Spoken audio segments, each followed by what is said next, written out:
I have instructed the astronauts that were due to start this morning to stay home and await instructions. What's your thought on the Wagner Group being in Strafen-Captain? It is the worst possible thing that we could have thought of, to be honest. If they are here only to cause death and destruction. Also, the fact that they faked Prigozhin's death would lead me to believe that they are being directed by Putin himself. We know there is at least 4 of them.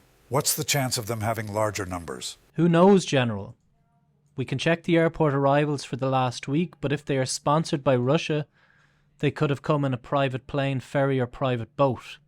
We should have immigration check anyway. Also, look out for cargo that could possibly contain weapons or explosives, probably with a Russian manifest. If it's Chinese, we will never find it. The Wagner Group has almost 50,000 members. They are heavily engaged in Africa and Ukraine, but they could have hundreds here, maybe more. I think we can confidently say that they are here under Putin's direction to stop or slow the space program. That would be a safe assumption. Captain, if it was your team, how would you stop or slow down the space program? The easiest way to slow down the program would be to fly a large aircraft or 2 into the largest buildings on the base, destroying the ship. We have a SAMS missile battery, so we could shoot down most slow-moving aircraft, but there is always a chance it could get through. If they were to fire 20 or 30 drones at us at once, we would have real problems. If you were going to do that, why would you send in the Wagner Group? Maybe to do surveillance so you know what to target.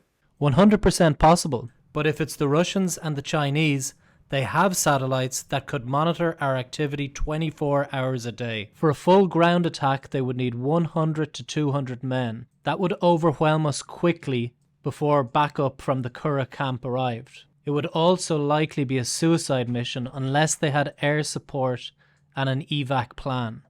I will see if I can help with the air defense. I have already had talks with my boss, and they are working on a plan. That should be interesting. Can't wait to hear that plan. Captain, other possible threats we should consider. Unlimited, to be honest. They could kidnap our astronauts, poison our water supply or our food shipments, breach the perimeter and plant explosives, could kidnap or kill leading Irish politicians or their families, major terrorist attacks, tactical nukes, chemical weapons at a sporting event, or just storm the camp. If you have no morals or value for life, there are no limits. We need orders to kill on sight. We were fighting the Wagner Group for the last month before our leave, and they are murdering scum with no conscience. We can't count anything out. The captain locked the doors and threatened to burn down a school full of children to get the remaining troops loyal to the president to surrender in Niger. They surrendered and he burned down the school and killed the children and the troops anyway. I need to make some calls. Let's meet back here at 9 a.m. and get a plan. In the meantime, let's put the base on high alert and have all Rangers up and ready in full combat body armor and fully armed. Also, let's get the SAMs manned and the radar monitored until further notice. All 4 vehicles on perimeter patrol also.